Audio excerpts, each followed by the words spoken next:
Hey, everybody, and welcome to Market Psychology 101, where we practice using caution when there's greed and look for value when there's fear. So, for today's video, we are going to be doing a little bit of a deep dive into the Bitcoin rainbow chart, and we're going to be talking about each of the halving cycles. Well, not the first halving cycle because on TradingView, my chart doesn't go that far back. We will be talking about these three halvings and seeing if we can find any sort of indication of where Bitcoin price might go. Again, you don't want to get too caught up into predictions. However, one good thing about the halvings, as you guys can see right here, if you look at these different buy zones, is that as we get close to the halving, we tend to be in pretty good value areas. Now, last time we dipped and then went up into the halving right here. If you don't know what this spike is, that was the COVID dump that crashed the markets, Bitcoin, stocks, everything. So we don't know if that's going to happen again. And if COVID didn't happen, I guess you could theorize that there would be more of a straight line right here, or some minor chop instead of such a capitulation event. So, right here, as you can see, since the post FTX bottom, that we've just been slowly going up. And we did recently have the Bitcoin ETF. However, is it possible that we get a bounce off some key zones and keep going up? Something I've brought up before. And again, it's important not to get too caught up in predictions because when you make predictions, they're going to eventually be wrong. However, you can't help but notice that the first halving back here was in this basically a fire sale zone, this lower band right here. And then the second halving, we went up a zone into the buy zone. The third halving, we were in the accumulate zone. And so now I'm wondering in the fourth halving, are we going to be up in the fourth zone where it's predicted that the halving is going to be sometime around April 22nd. I know it's showing the 8th here. So if we take a look at that still cheap zone, you can see the price is between 52. Now look at it's the fourth box up, not the kind of teal green, but the light green one. 52,230, so around 52,000 to 68,000. Might we get up into that price? I just moved it back a little. So yeah, 52 to 68. It'll be interesting to see if we get there. Alternatively, something else you might be noticing because we're looking at where the price is during the halvings. In what zone has the price been when Bitcoin has ran each 4-year cycle? Now, I know they call 4-year cycles, but something important to note here is there can be multiple peaks in each cycle. So we got a couple peaks here, even though the price did go a lot higher. We had a couple peaks here. We had one peak here in the 2017 bull run. And then we had a couple peaks here, which were very similar in price. I will contend, though, that most of the altcoins that I saw ran during this time. Some maybe got a little bit higher here. However, it was more likely the best time to sell in this area right here. 1 second, let me sip my coffee. So, if you take a look at this, we were in the maximum bubble territory before the first halving. Second one, it looks like we got even higher out of there. And then the next one, you can see there's a little bit of weakness. Now, people do talk about how with crypto, there's a law of diminishing returns. So this is basically a logarithmic rainbow chart showing how over time, whatever money you put in to your Bitcoin investment, should you get somewhere near the bottoms, that you won't get as much of a return on your investment as you did earlier. Not to say that you can't still make money if it keeps going this way. However, putting in $1,000 back here and holding, yeah, that would have made you many millions. Whereas over here, maybe it'll make you something between the tens to hundreds of thousands if it keeps repeating this pattern, which there's no guarantees, none of this financial advice. So here you can see that we were in that maximum bubble territory. Here again, briefly, that was for the 2017 bull run. And then here, as you can see, we only got to these two zones right here. We went down a couple zones with the last mega bull run from the 4-year cycle. So that makes me wonder, if this keeps happening, might we only expect to see highs somewhere in here, maybe at best touching into the second top zone here. So if we were to take a 4-year cycle, and bear with me here because there's some time differences here, so it doesn't have to be exactly 4 years. If you go from this peak, which was May of 2011, to the next peak, that was only a couple of years, well, 2.5 years from there.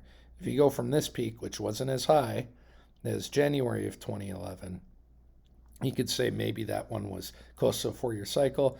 However, this first time in Bitcoin, this first cycle into the halving, the real top came around the second time. And I guess you could say that happened for here as well. So the real top came around the second time. Now, if we go from December 2013, you can see December 2017, 4-year cycle. Okay, December 2017, here's where it gets a little tricky. It was either 3.5 years or close to 4 years. By the time we were in December, we were already selling off, and you should have gotten out way earlier.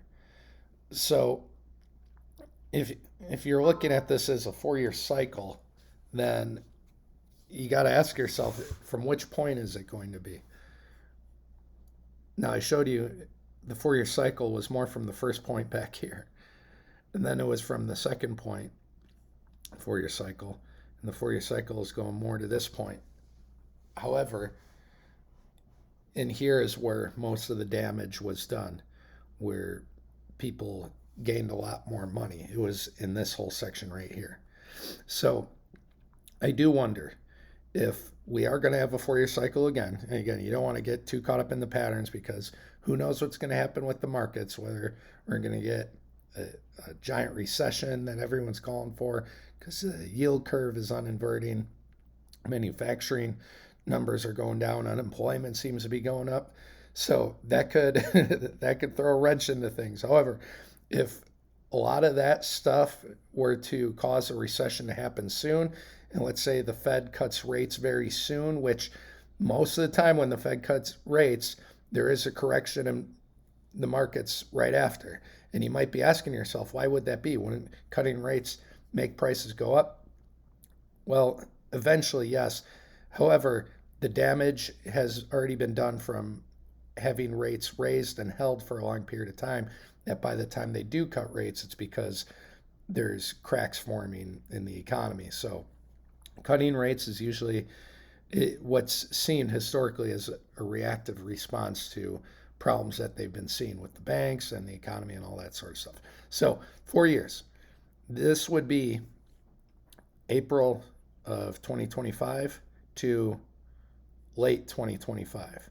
So I do wonder if somewhere in there is going to be our next stop. And so if you go to TradingView, and I hope you guys have started a TradingView account for yourselves, as you can see right here, I drew a red line at what would be the absolute maximum end of the 4-year cycle, right back here. Now, I talked about how maybe, just maybe, the top would be somewhere March, April 2025. So let's draw another line right here. And to find that, you just go down to this section, okay, vertical line, and we're going to draw a line right at the beginning of March of 25.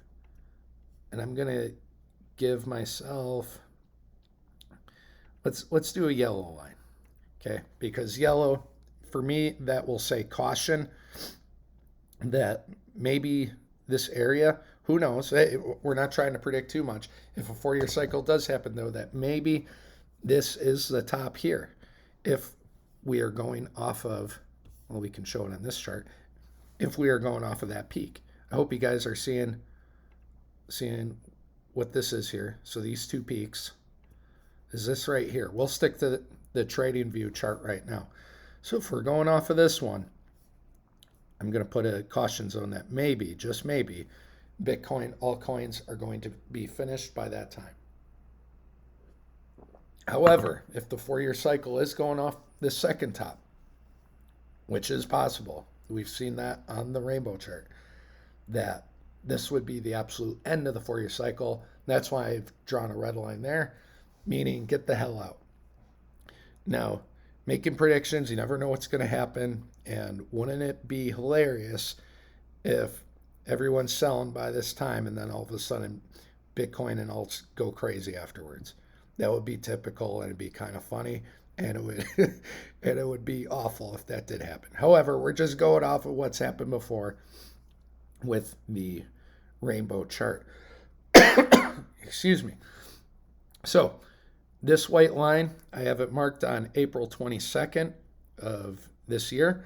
That's when it is assumed that the next halving is going to take place. So let's take a look at what price has done before the other halvings. And you might want to look away from your screen. I'm going to scroll real fast. Whoop.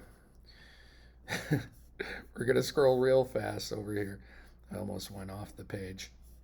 I apologize if any of you have epilepsy or this is giving you a seizure or anything. So like I said, at least on this Bitcoin chart, it only goes back so far for when it was listed on Coinbase. I'm sure there's other charts, but this I think will be good enough to show what the price does into the halving. So as you can see here, there was a little bit of a mid-cycle top, and pay attention to what the RSI is doing. We are on the daily. As you can see, the RSI hit the oversold, went above the oversold, dipped under the 50 point on the strength index for a little bit, and then it kind of did this double peak on the oversold. I apologize, the overbought area. Coffee's still working its way into my system. So it did a double peak, and after that went down to the 50 area and then went down further. So you can say that the price of Bitcoin pumped into the halving and then sold off a little bit after. Okay, so whether you bought in here or here, in the grand scheme of things, yes, you could have got more value here. Did it really matter though? Not really, because we just kept going up and up and up. And yeah, I remember getting into crypto. It was somewhere around here. Guys, I have the most random, quick, funny story for you. I was at a bar and just started talking to this person randomly. I moved, I was new to this area, and I think I was watching something on the TV, like a sports game. But I started talking to this guy, and I could tell he's a very nerdy, smart guy. And he told me, he says, I don't know how it came up. He says, you need to buy Bitcoin.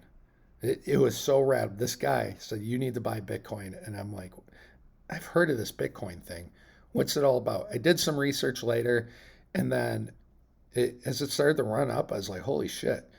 I do need to buy some Bitcoin. And me and this guy, we became friends after this. And I started investing into different altcoins, such as Cardano, Tron, what others? I remember that around here is when Doge came out.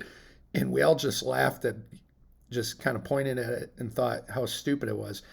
And here's the stupid thing. If I would have put $1,000 in the Doge back here, I'd be a millionaire right now. So crypto is so ironical and stupid in some ways that you never know what's going to make you rich. And please, guys, take it from me.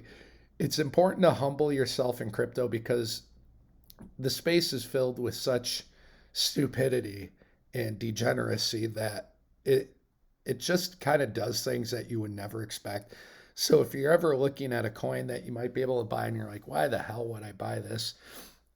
If it's talked about a lot and it has the liquidity, and it has a community where there's a lot of people supporting it and getting behind it, talking about it, whether it's Doge, Bonk, whatever, it might be worth just throwing $100 at it. Maybe. Not financial advice. Just take it from me. There's been a couple projects where I just kind of poo-pooed it. I was like, this is too stupid. And then all of a sudden it made some people a lot of money. So just something to consider. Obviously, for myself, I like looking at altcoins, large cap altcoins that can get a larger return on investment. Things such as Cardano, formerly Tron. I don't trust Justin Sun anymore, so I'm not as big of a believer in Tron. Projects like Link, Solana, Fetch, things like that. Maybe even Jasmine. Who knows? Anyways, just keep an open mind when it comes to crypto. Do your own research. So, sorry, I've talked a while. So we got up to this peak. Even though Bitcoin peaked here in December, many of the altcoins ran until here, this point, this peak here. Many of the altcoins were going gangbusters into here. And then after January 8th, I'll never forget it. I had so many unrealized profits that some I had was able to take out, but if I would have sold anywhere in here, I would have made a lot more money. In the news, everywhere it's talking about how it's in a bubble. And when you're in it, it's like, wow, this is going to keep going up like crazy. Maybe I'll make millions of dollars. And I held on too long. So as much as we talk about good times to buy, at least with crypto as opposed to stocks, you might want to consider good times to sell.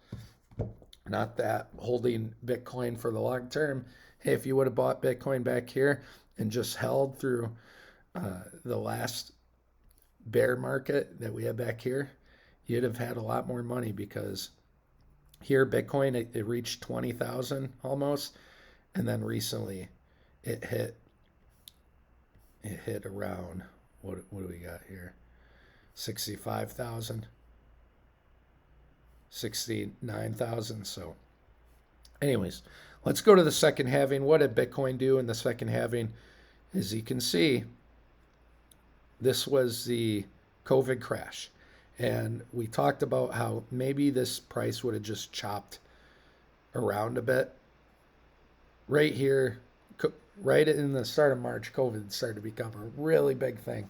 And then the market's dumped. So I'd like to think that maybe if the COVID crash never happened, then maybe we would hit this 0.5 area, come back down. Maybe we come down to here. We wouldn't get this massive sellout below the 786 on the fib, but it probably would have just went sideways. I think we never know. Maybe it would have went higher and then been up here. Who knows? So Bitcoin, after the COVID crash, pumped. Look at how it did this little peak in here. It got overbought and something I've talked about before. When we had the mid-cycle top, it was back here. It was 6 months from the absolute low, about 6 months. As you can see, we triple top the overbought area of the RSI. Going into the halving, got overbought, and then we started to kind of accumulate here. As you can see, RSI, Relative Strength Index, does not always correlate one-to-one with price. Here, the strength is lower than back here, and the price is higher. So that can happen. And if it is happening, if the strength is lower and the price is going higher, that's hidden bullish divergence. So higher prices or higher, the price is going higher here and the RSI is going lower. It is showing that the price sorry, I'm fumbling my words here, that the overall price does have some strength behind it. So just something to keep an eye on. And so this halving, it was May 11th, and we sold into it a little and just kind of accumulated after pumping into it. So what's been going on this time? What's been going on this time? So here we have this bottom. Remember how I talked about the mid-cycle top being 6 months from that previous bottom? Well, I'm wondering if this ETF stuff created the mid-cycle top. which is about a year after the fact. The halving is coming up. You could say that overall, we've been pumping into the halving. Are we going to get up a buy zone here? Remember what I talked about that? What was it? 52 to 68,000. Are we going to get to 52 to 68,000 on the price? Wouldn't that be something? It'd be way up here if we just keep going up. And I mean, look where 52 is. Let's zoom out here. Look where 52 is over here. Funny thing about that, look at this blue trend line. I drew it when price was back here because I noticed we kept bouncing off of it. And I just wanted to see, again, trend lines are only as good as long as they're good for. Okay, so it is going to diverge sometime. But this trend line that I drew, and we can extend that. Let's try to just keep it where it is on that same line there. It's about good enough right there, right? So this trend line, if it keeps honoring this and keeps hitting it, let's see, I drew it. I got it a little bit high. I want to get this thing more exact because something I noticed recently was that Bitcoin did bounce off that trend line a little bit with the halving. So I'm trying to get the little wicks to be touching it equally. That's pretty good. Okay. So if we keep following this trend line, look at this. It would be right between that 52 to 68,000 threshold we talked about, which is interesting. Okay. And something I've shown you guys before, we have the Pi Cycle Bitcoin high-low indicator. Where might this go? It would keep going up as the price is going up. Maybe we would get closer to that Bitcoin Pi Cycle high-low indicator like we did in the last mid-cycle top. We wicked above it. Again, this was 6 months from the bottom, so that's why we touched it. If we would have been a year from the bottom, so this is, you can look at the bottom, January, February. Okay, let's go to the next January, February. Right in here, as you can see, the upper long-term moving average moved higher. So it's not like we had to touch it. It would have been close. If we would have been 6 months from, had a mid-cycle top 6 months from there, you can see it would have been a lot easier to touch that long-term moving average. And yet, we might get kind of close to it. So I feel like there is a similarity in the patterns here, at least what's happened each halving. And so I do wonder if we are going to keep pumping into the halving and then kind of range bound here in the high 40s. Or maybe this is a mid-cycle top and we come down to here. Who knows? So again, this is where I like to say you don't want to get too caught up into patterns. You want to have a plan and be able to react accordingly to your plan when the price meets your threshold. A lot of times people will just buy Bitcoin, buy a stock because they hear about it, they get excited about it. Do your research, make a plan, have at least 3 steps to the plan. So for myself, I drew this fib from the low to the high, and I made a little comparison back here. Let's get rid of this indicator so we can see what's going on better. And that comparison was, after we escaped the pit of death there, we hit the 382. That was a mid-cycle top. Anytime we are under the 0.5, great time to buy. Under the 618, wonderful, amazing time to buy. Under the 786, get in. It's a great opportunity. So I'm taking the same approach. Last low to high, here we have this pit of death. You could even say this whole thing right here, that if we get under the 0.5, which we're hovering around right now, great time to buy. And that's why I put my buy zone a little bit above the 618 and the 786, because sometimes you can see this right here with the 382. Sometimes we can wick and then boom, be back down. That can happen either way.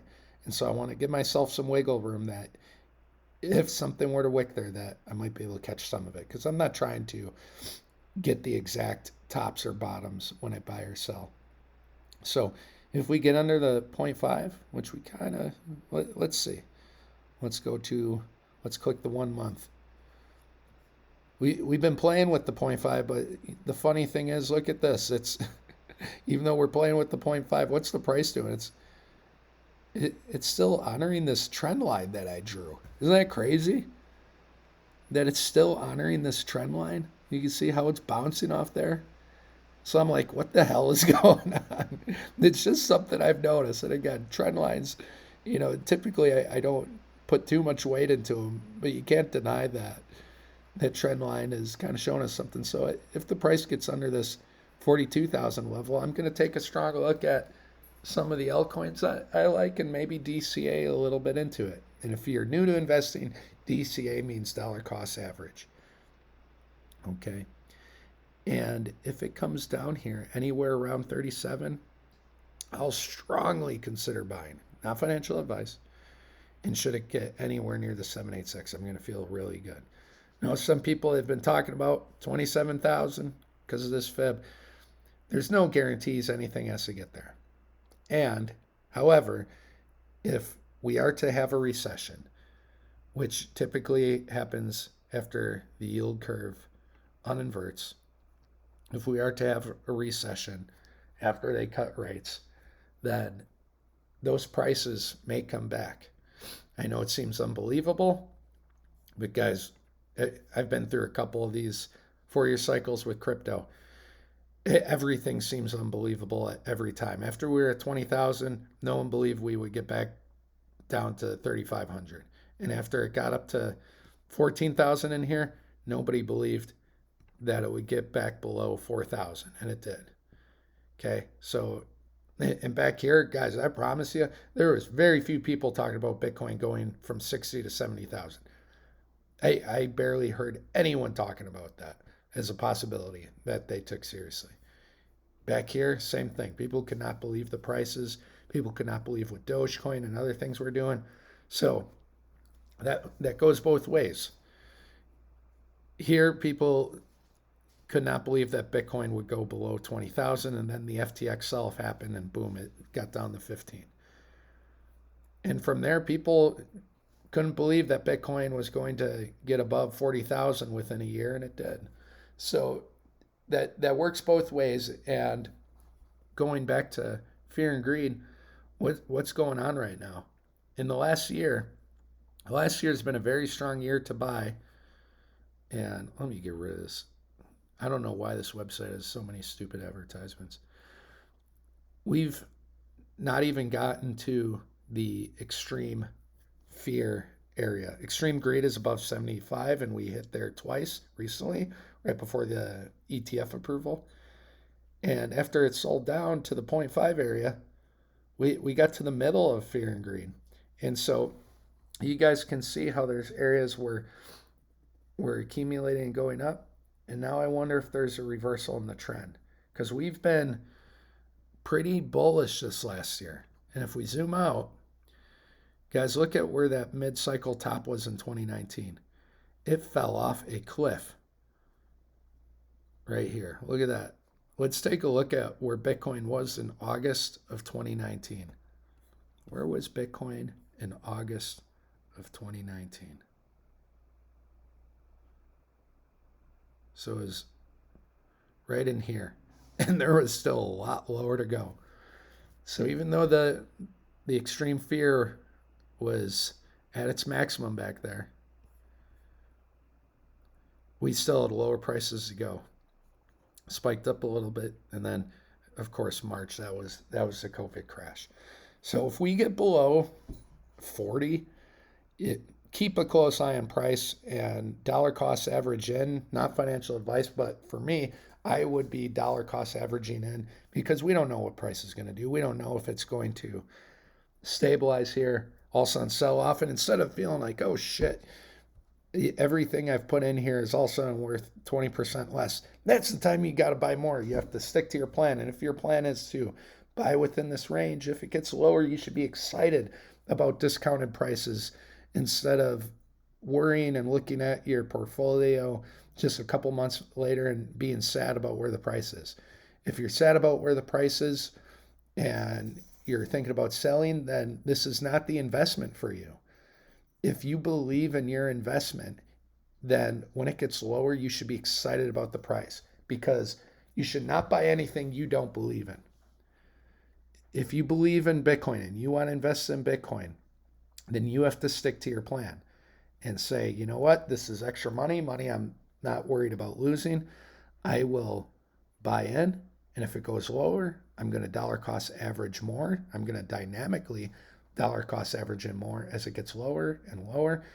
And it might take, look at this from the bottom, it might take July, it might take a year. And then think about what would happen if you invested 10, 20,000 in here, or even 5,000, and all of a sudden everything is going 7 to 10 to X, 7 to 10 multiples, or even 20x. Some altcoins will go 20 times higher. You will be so happy that you bought in. So again, only invest into what you like and believe in. With stocks, I would also add things that you use. Crypto, it's more speculative. But if you do like crypto, make a plan with at least 3 steps. And this is one of my steps. I have my plan that anything under the 0.5 is a great time to DCA in. Yes, we're a little bit above it right now.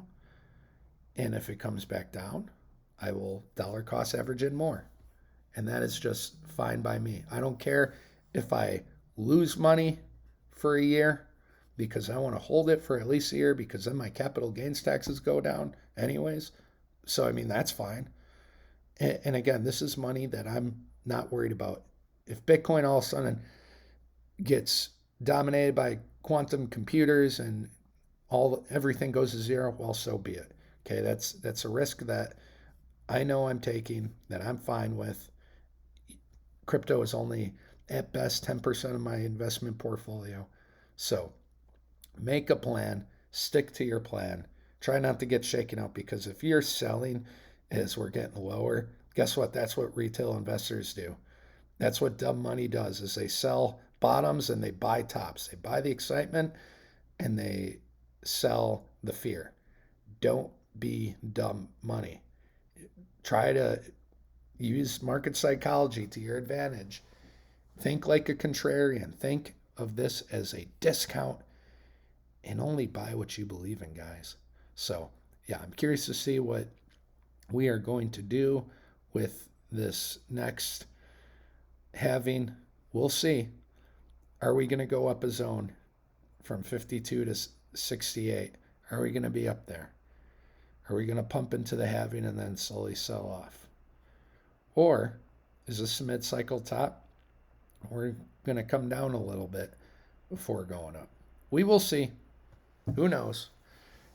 Don't get caught up too much into the predictions. Just make a plan and stick to it. Anyways, I'm going to close this Bitcoin rainbow chart video up here because we talked about fear and greed. We talked about the halvings. We've talked about it a lot today. And I hope you found this information to be helpful to you. Remember, none of this is financial advice. I'm not a financial advisor. This is just my opinion for entertainment purposes. I do have knowledge, certification, experience in the field of psychology. I've been working in it for about a decade, and I've used that knowledge and experience to my advantage over time, always learning, making mistakes and learning from my mistakes and trying to share that with you all. And also doing these videos for myself too, to make sure that I am verbalizing what my plan is. And I'm just sharing that with you guys. And I hope some of these tips and insight can be helpful to you. So that's all I got for today as far as the Bitcoin rainbow chart. And hope you have a wonderful day. Take care.